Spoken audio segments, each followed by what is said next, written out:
দর্শক স্বাগত প্রবাসের সংবাদে আপনাদের সাথে আছি আমি সোহাগ বক্স। দেখছিলেন বিআরবি কেবল সংবাদ শিরোনাম। অক্টোবরের প্রথম সপ্তাহের মধ্যেই শেষ হবে শেখ হাসিনার বিরুদ্ধে জুলাই হত্যা মামলার সাক্ষ্য, এমন তথ্য দিলেন ট্রাইব্যুনালের প্রসিকিউটর মিজানুল ইসলাম। এদিকে চতুর্থ দিনে ট্রাইব্যুনালে সাক্ষী দিয়েছেন জুলাই আন্দোলনের প্রত্যক্ষদর্শী দুইজন। এর মধ্যে উত্তরার সবজি বিক্রেতা জানান কিভাবে শেখ হাসিনা ও কামালরা আন্দোলন দমনে নেমেছিল। ২৪-এর উত্তাল জুলাই আগস্টে ছাত্র জনতার আন্দোলন দমাতে নির্বিচারে গুলি চালানোর হুকুম দেয় সাবেক প্রধানমন্ত্রী শেখ হাসিনা। আন্দোলনে হত্যা করা হয় ১৪০০ মানুষকে, যার অধিকাংশই শিশু কিশোর। সেই আন্দোলনে সংগঠিত মানবতা বিরোধী অপরাধের দায় নিয়ে ট্রাইব্যুনালে বিচারের মুখোমুখি শেখ হাসিনা, কামাল ও মামুনরা। রোববার চতুর্থ দিনে সাক্ষ্য দেন উত্তরার জুলাই আহত এক সবজি বিক্রেতা। জানান ১৯ জুলাই উত্তরায় তার মাথায় গুলি লাগলে মাটিতে লুটিয়ে পড়েন তিনি। সেদিন একইভাবে খুন করা হয় আরও অনেক আন্দোলনকারীকে।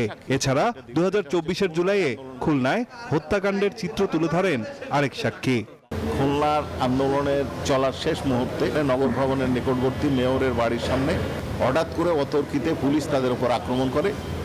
এই ছেলেটার তার যে জখম, শটগান দিয়ে গুলি করলে তার পিঠে অসংখ্য গুলি আছে।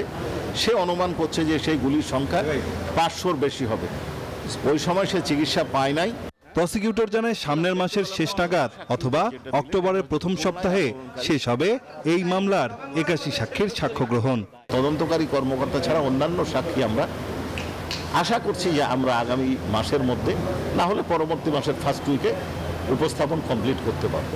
এদিন রামপুরার কার্নিশে গুলির মামলায় পলাতক ৪ জনের বিরুদ্ধে গ্রেপ্তারি পরোয়ানার অগ্রগতি জানাতে ২৫ আগস্ট দিন ঠিক করেছেন ট্রাইব্যুনাল। এছাড়া কোনাবাড়ি, যাত্রাবাড়ি ও মোহাম্মদপুরের মামলায় তদন্ত প্রতিবেদন দাখিলের জন্য ২ মাসের সময় দিয়েছেন আন্তর্জাতিক অপরাধ ট্রাইব্যুনাল। এদিন ৩ মামলায় সাবেক আইজিপি সহ ১৫ আসামিকে ট্রাইব্যুনালে হাজির করা হয়। নাইম আল চিকো, নিউজ 24, ঢাকা। জুলাই সনদের আইনি ভিত্তি ও তার বাস্তবায়ন প্রক্রিয়া নিয়ে বিপরীতমুখী অবস্থানের রাজনৈতিক দলগুলো। জামাত, এনসিপি সহ ইসলামপন্থী দলগুলো গণভোট কিংবা গণপরিষদ নির্বাচনের মাধ্যমে জুলাই সনদের বাস্তবায়ন চায়। একই সঙ্গে এই সনদের অধীনে আগামী নির্বাচন চায় তারা। তবে নির্বাচিত সংসদে এই সনদ বাস্তবায়নের পক্ষে বিএনপি। বিশ্লেষকরা বলছেন, দলগুলো নিজ নিজ অবস্থান থেকে ছাড় না দিলে কঠিন হবে জুলাই সনদের বাস্তবায়ন। রাজনৈতিক দলগুলোর সঙ্গে ঐকমত্য কমিশনের বৈঠক শেষে এখন চূড়ান্ত জুলাই সনদের খসড়া এরই মধ্যে পর্যালোচনার জন্য পাঠানো হয়েছে দলগুলোর কাছে। জানা গেছে আগামী সেপ্টেম্বরের প্রথম সপ্তাহেই জুলাই সনদ ঘোষণা করবে কমিশন। মৌলিক অনেক ইস্যুতে একমত হলেও জটিলতা সৃষ্টি হয়েছে জুলাই সনদের বাস্তবায়ন নিয়ে। জামাত, এনসিপি, ইসলামী আন্দোলন সহ বেশ কিছু দল গণভোট, গণপরিষদ নির্বাচন কিংবা অধ্যাদেশের মাধ্যমে এই সনদের বাস্তবায়ন চায়। আর তা না হলে সামনে নির্বাচন নিয়ে জটিলতা তৈরি হবে বলেও অভিমত তাদের। সনদ যেটা তারা প্রণয়ন করেছেন এটা আইনি ভিত্তি দেবেন এবং এর ভিত্তিতে নির্বাচন হতে হবে। এটা এই কারণেই যে জুলাই সনদের ভিত্তিতে যদি নির্বাচন না হয় তাহলে আমরা যে সংস্কারগুলো করছি, এই যে চার্টার এগুলো আসবে, তাইলে তো এগুলোর আলোকে নির্বাচন হচ্ছে না। আমরা মনে করি জুলাই সনদেরকে আইনি ভিত্তি দিতে হবে এবং সেটার ভিত্তিতেই কিন্তু পরবর্তী সংসদ নির্বাচন আয়োজন করতে হবে। অন্যথায় দেখা গেছে যে পরবর্তী সংসদের যে আকাঙ্ক্ষার ভিত্তিতে মানুষ সংস্কারগুলো চেয়েছে সেগুলো দেখছে অনেক সময় বাস্তবায়ন করার ক্ষেত্রে নানা ধরনের জটিলতা তৈরি হবে। সনদের কথা বলা হয়েছে, রাজনৈতিক দলগুলো দ্বিতীয় দফার বৈঠক শেষ করেছেন। সেই জুলাই সনদ কার্যকর করা ছাড়া বাংলাদেশে নির্বাচন হবে না। যদি বাংলাদেশে জুলাই সনদের কার্যকারিতার জায়গাটা অস্পষ্ট থেকে যায় তাহলে সে নির্বাচন বাংলাদেশের গণতন্ত্রকে সুরক্ষা দিতে পারবে না। তবে জুলাই সনদ নিয়ে এনসিপি জামাতের ভিন্ন অবস্থানে বিএনপি। দলটি বলছে বিদ্যমান সংবিধান অনুযায়ী নির্বাচিত সংসদের মাধ্যমে জুলাই সনদ বাস্তবায়ন করতে হবে। অঙ্গীকারাবদ্ধ, প্রতিশ্রুতিবদ্ধ যে আপনারা যেভাবে প্রস্তাব করেছেন যে পরবর্তী জাতীয় সংসদে এগুলা যাবতীয় সংশোধনী সহ সবকিছু গ্রহণ করা হবে, তার আগে যেগুলো এই সরকারের পক্ষে বাস্তবায়ন করা সম্ভব অধিকাংশই সংবিধানের সংস্কারগুলো বাদে, সেটা সরকার পূরণ করে যেতে পারে। জাতীয় জুলাই সনদ সবাই স্বাক্ষর করলে সেটাই হবে ন্যাশনের কাছে একটা অঙ্গীকার। বিশ্লেষকরা বলছেন, রাজনৈতিক দলগুলো ছাড় না দিলে বাধাগ্রস্ত হবে সংস্কার প্রক্রিয়া। তাই সমস্যা সমাধানে সব পক্ষের আন্তরিকতার বিকল্প নেই। এই মুক্তিটাকে যদি আমরা এটার যদি ফল পেতে চাই, ফসল পেতে চাই, তাহলে কিন্তু জুলাই সনদকে সমুন্নত রাখা এবং এই যে এতদিনের ঐক্যমতের মিটিং, 61টা এজেন্ডা, 19টা এজেন্ডা, এতদিন বসা, প্রত্যেকটা দল কিন্তু বসছেন, এই বসা এবং তাদের রেজলিউশন নিয়ে আসা, এই সব কিছু এতদিনে যে ফসল, এটা কিন্তু তখনই আমরা পাবো যদি এই জুলাই সনদকে ওই পর্যন্ত তা যেভাবে ভাবা হচ্ছে ওইভাবে যদি যেতে পারে। জুলাই সনদ চূড়ান্ত করতে দলগুলোর পাশাপাশি বাস্তবায়ন প্রক্রিয়া নিয়ে বিশেষজ্ঞদেরও মতামত নিচ্ছে ঐকমত্য কমিশন। সংশ্লিষ্টরা বলছেন, আগামী নির্বাচন কতটা অংশগ্রহণমূলক হবে তা নির্ভর করছে জুলাই সনদের উপর। মাজহারুল ইসলাম, নিউজ 24, ঢাকা। সৌদি আরবে প্রবাসী শিক্ষিত শ্রমিকদের বিনামূল্যে প্রশিক্ষণ দিচ্ছে ফ্লাইবোর্ডস। এই প্রশিক্ষণের মাধ্যমে অনেকে কাজ করছেন বিভিন্ন ট্রাভেল ও ট্যুরিজম প্রতিষ্ঠানে, পাচ্ছেন ভালো বেতন আর সুযোগ সুবিধা। আর প্রশিক্ষণ শেষে নিজস্ব প্রতিষ্ঠান গড়ে তুলছেন কেউ কেউ। এতে যেমন কর্মসংস্থান তৈরি হচ্ছে, তেমনি বৈধ উপায়ে রেমিটেন্স বাড়ছে বাংলাদেশের অর্থনীতিতে। রিয়াদ থেকে রুস্তম খানের রিপোর্টে বিস্তারিত। বাংলাদেশ থেকে সৌদি আরবে আসা অধিকাংশ প্রবাসী শ্রমিককে প্রবেশ করতে হয় অদক্ষ শ্রমিক হিসেবে। নামে মাত্র প্রশিক্ষণের সুযোগ থাকলেও দিনে দিনে বাড়ছে বেকার শ্রমিকের সংখ্যা। ফলে দেশ থেকে আসার পর অনেকেই বেকারত্বে ভুগছেন, এমনকি খাবার ও বাসস্থানের মতো মৌলিক সমস্যারও মুখোমুখি হচ্ছেন। তবে এর ভিন্ন চিত্র দেখা যাচ্ছে সৌদি আরবের আল কাশিমি বুরাইদা শহরে। এখানে প্রবাসী শিক্ষিত শ্রমিকদের জন্য ফ্রি প্রশিক্ষণের ব্যবস্থা করেছে ফ্লাইবোর্ডস। Congratulations for your head office opening. Wish you all the best. I wish inshallah good willing inshallah and good sale and everything. আমরা প্রায় 50 জনের অধিক কর্মচারী এখানে কর্মরত আছি।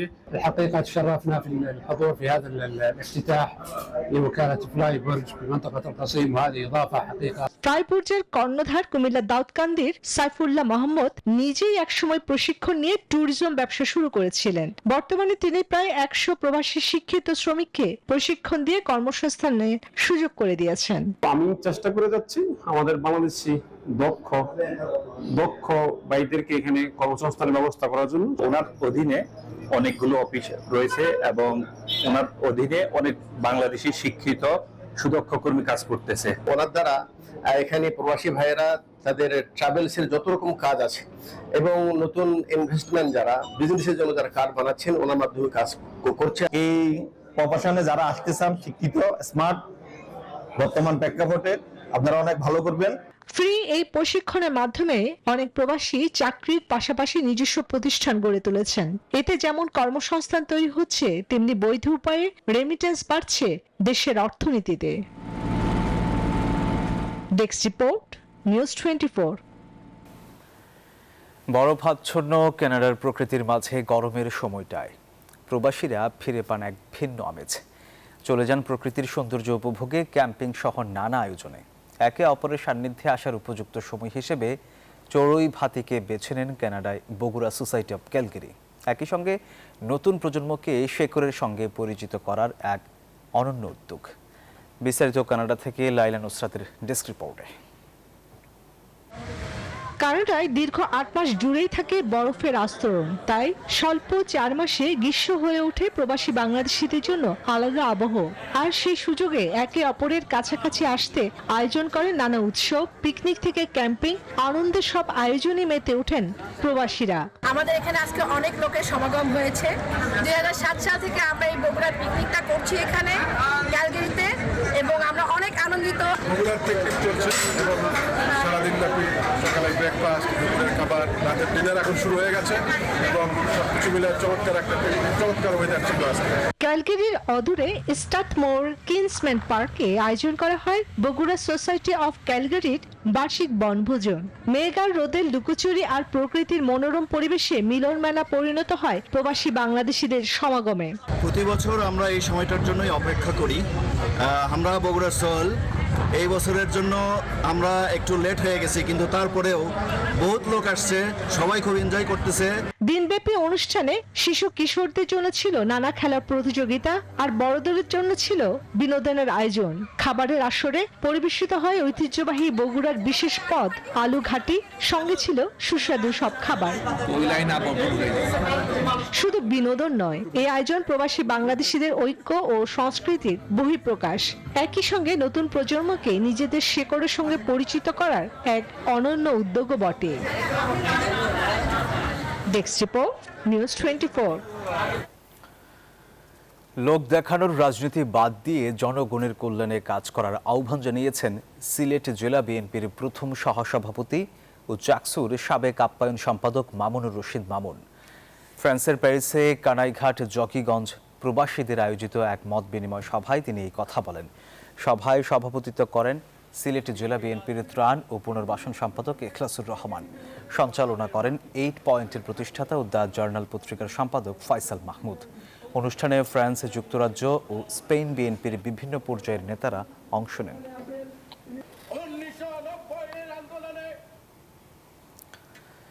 বই মানুষের নিঃসঙ্গতা দূর করে এবং প্রবাসের নতুন প্রজন্মকে পথ দেখায়। এই প্রতিপাদ্যে আরব আমিরাতে প্রবাসী সাংবাদিক সাইফুল ইসলাম তালুকদারের বই এই ধরনের পথে প্রান্তরে এর প্রকাশনা উৎসব অনুষ্ঠিত হয়। প্রধান অতিথি ছিলেন দুবাই কনসুলেটের কমার্শিয়াল কাউন্সিলর আশিস কুমার সরকার। কামরুল হাসান জনির সঞ্চালনায় অনুষ্ঠানে বিশেষ অতিথি হয়ে বক্তব্য রাখেন কমিউনিটি নেতা প্রকৌশলী সালাউদ্দিন আহমেদ, লেখক ও সংগঠক প্রকৌশলী সরফরাজ খান, কলামিস্ট ও সাংবাদিক আবু সালে, মাওলানা ফজলুল কবির চৌধুরী সহ বিভিন্ন সাংবাদিক, কবি, লেখক ও সাহিত্যপ্রেমী সহ নানা শ্রেণী পেশার মানুষ। পারস্পরিক সহযোগিতা ও সংহতি বৃদ্ধির অঙ্গীকার নিয়ে নোয়াখালী চাটখিল কল্যাণ সমিতি কাতারের দোহায় আত্মপ্রকাশ হয়েছে। সম্প্রতি স্থানীয় ঘরোয়া রেস্টুরেন্টের হল রুমে আয়োজন করা হয় এই অনুষ্ঠানের। প্রধান অতিথি ছিলেন কাতারে নিযুক্ত বাংলাদেশের রাষ্ট্রদূত মোহাম্মদ নজরুল ইসলাম। বিশেষ অতিথি ছিলেন লক্ষ্মীপুর জেলা সমিতি দোহা কাতারের সভাপতি মোহাম্মদ বাহার উদ্দিন ও সজল খান। সভাপতিত্ব করেন নোয়াখালী চাটখিল কল্যাণ সমিতি দোহা কাতারের সভাপতি গোলাম সারওয়ার কামরুল। বক্তব্য রাখেন কাতারের সিনিয়র সাংবাদিক EM আকাশ, কমিউনিটি নেতা ইসমাইল হোসেন বাবলু, সাইফুল ইসলাম এবং ইরানের কমিউনিটি নেতা বেরুজ সহ আগত অতিথিরা। ভোটাধিকার ও মৌলিক অধিকার প্রতিষ্ঠা করতে সুষ্ঠু নির্বাচনের পক্ষে সবাইকে সোচ্চার হওয়ার আহ্বান জানিয়েছেন বিএনপির ভারপ্রাপ্ত চেয়ারম্যান তারেক রহমান। রোববার জাতীয় প্রেস ক্লাবে কবি সাহিত্যিকদের সঙ্গে মত বিনিময় অনুষ্ঠানে ভার্চুয়ালি যুক্ত হয়ে এই আহ্বান জানান তিনি। আর মৌলবাদ ও উগ্রবাদের বিরুদ্ধে কবি সাহিত্যিকদের মতো বিএনপিও দৃঢ় প্রতিজ্ঞ বলে জানান তারেক রহমান। জাতীয় প্রেস ক্লাবে গণতন্ত্র উত্তরণে কবি সাহিত্যিকদের ভূমিকা ও করণীয় শীর্ষক মতবিনিময় সভার আয়োজন করে বিএনপি মিডিয়া সেল, যেখানে লন্ডন থেকে ভার্চুয়ালি যুক্ত হন বিএনপির ভারপ্রাপ্ত চেয়ারম্যান তারেক রহমান। দেশের সামগ্রিক পরিস্থিতি নিয়ে লেখক ও কবিদের কথা শুনেন তিনি। অনুষ্ঠানে বিএনপির স্থায়ী কমিটির সদস্য সালাউদ্দিন আহমেদ আক্ষেপ করে বলেন, শেখ হাসিনার অপশাসনের বিরুদ্ধে অনেক কবি সাহিত্যিকের কলম ছিল বন্ধ। যে সমস্ত কলমজীবীরা শেখ হাসিনাকে সার্ভিস দিয়েছে, স্বৈরাচারকে সার্ভিস দিয়েছে, তারা গণহত্যার সময় তাদের কলম বন্ধ হয়ে গেছিল, কালি বন্ধ হয়ে গেছিল। তারা যখন মানুষের উপরে গুম, হত্যা এই সমস্ত হয়েছে, তখন তাদের কবিতা আর বের হয়নি। এ সময় প্রধান অতিথির বক্তব্যে বিএনপির ভারপ্রাপ্ত চেয়ারম্যান বলেন, একটি উদার ও মানবিক রাষ্ট্র প্রতিষ্ঠা করতে চায় বিএনপি। এদেশের স্বাধীনতা, সার্বভৌমত্ব ও গণতন্ত্রের প্রতি আপনাদের দৃঢ় অবস্থানের সাথে কিন্তু আমাদের বিন্দুমাত্র পার্থক্য নেই। যে স্বৈরাচারকে বাংলাদেশের মানুষ কিছুদিন আগে বিতাড়িত করেছে, সেই স্বৈরাচারের পুনঃজাগরণ প্রতিহত করতে আমরা প্রতিজ্ঞাবদ্ধ আপনাদেরই মতন। এই দেশকে কোনো চরমপন্থা বা মৌলবাদের অভয়ারণ্য যেন কোনোদিন পরিণত হতে না পারে, সেটিও কিন্তু আমাদের প্রত্যাশা। মানুষের মৌলিক অধিকার প্রতিষ্ঠা করে একটি জবাবদিহিতামূলক রাষ্ট্র বিনির্মাণে সুষ্ঠু গ্রহণযোগ্য নির্বাচনের কোনো বিকল্প নেই বলেও মন্তব্য করেন তারেক রহমান। এদেশের মালিকানার একমাত্র দাবিদার এই দেশের সকল নাগরিক। এই সত্যটাকে যদি আমরা প্রতিষ্ঠিত করতে চাই, তাহলে মানুষের ভোটাধিকারের প্রশ্নে গণতন্ত্র প্রতিষ্ঠার জন্য বাক স্বাধীনতার পক্ষে, একটা অবাধ সুষ্ঠু নির্বাচনের পক্ষে আমাদের সকলকে ঐক্যবদ্ধ হতে হবে। দেশে গণতন্ত্র প্রতিষ্ঠা ও জনগণের প্রত্যাশিত বাংলাদেশ বিনির্মাণে কবি ও লেখকদের সোচ্চার ভূমিকা প্রত্যাশা করেন বিএনপির ভারপ্রাপ্ত চেয়ারম্যান। আমাদের সকলের কণ্ঠে ঐক্যের প্রতিধ্বনি উচ্চারিত হোক। সাইফুল ইসলাম, নিউজ 24, ঢাকা। ডিসেম্বরে নির্বাচন হলেও সমস্যা নেই, তবে তার আগে ঐকমত্য হওয়া বিষয়গুলো বাস্তবায়নের দাবি জানিয়েছে জামাত। অমীমাংসিত বিষয়গুলো নিয়ে রাজনৈতিক দলগুলোর সাথে ফের বৈঠকের প্রস্তাব দিয়েছেন দলটির নেতারা। আর এ সময় অন্যান্য রাজনৈতিক দলের নেতারা বলেন, নতুন বাংলাদেশ গড়তে নতুন সংবিধানের বিকল্প নেই। জুলাই ঘোষণাপত্র ও জুলাই সনদের আইনি ভিত্তি ও করণীয় শীর্ষক সেমিনারের আয়োজন করে বাংলাদেশ জামাত ইসলামী। এতে দলের শীর্ষ নেতৃবৃন্দের পাশাপাশি অংশ নেন বিভিন্ন রাজনৈতিক দল ও সুশীল সমাজের প্রতিনিধিরা।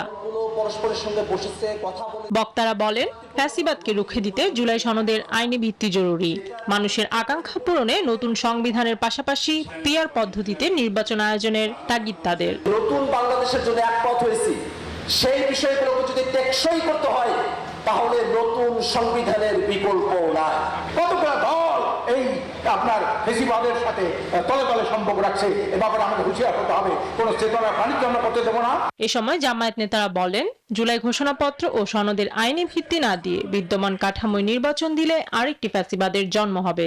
অসম্পূর্ণ জুলাই ঘোষণাকে সংশোধন করে এটাকে আইনি ভিত্তি প্রদানের যত যুক্তি আজকে এখানে সেমিনার দেওয়া হয়েছে সেটা মেনে নিতে হবে। সকল দলের প্রতি অনুরোধ, মেজর দলগুলো আসেন, আমরা ইন্টার পার্টি দলে দলে ডায়ালগ করি। এ সময় পিআর পদ্ধতিতে জাতীয় নির্বাচন এবং ন্যূনতম সংস্কারের বিষয়ে গুরুত্ব আরোপ করেন নেতারা। অন্যথায় সব দল মিলে আন্দোলনে নামার হুঁশিয়ারি দেয় দলগুলো। উচ্চ একটি নির্বাচন এই জাতিকে উপহার দেওয়ার জন্য চেষ্টা করি। Desk report, news 24। দর্শক, এই ছিল নিউজ 24 প্রবাসী সংবাদে। এতক্ষণ সাথে থাকার জন্য ধন্যবাদ সবাইকে।